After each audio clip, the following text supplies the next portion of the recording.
So you want to make a homemade Cajun seasoning. Well, don't worry, I got you covered. This is a basic mixture, but it's still going to give that kick you're looking for out of Cajun seasoning, so let's get started.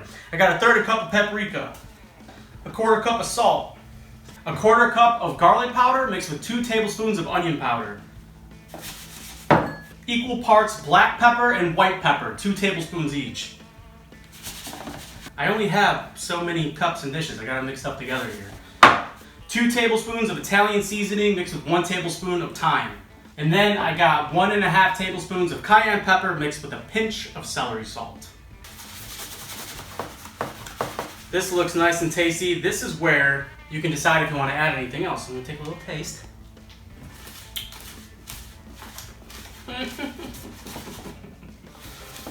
That's pretty good. I'm going to keep it just like that. If you don't want it as salty, use a little bit less salt. If you want it a little bit spicier, add more cayenne pepper. Add other things that you want to add. Do what you got to do. So I'm going to take my mason jar, dump my seasoning mixture right in.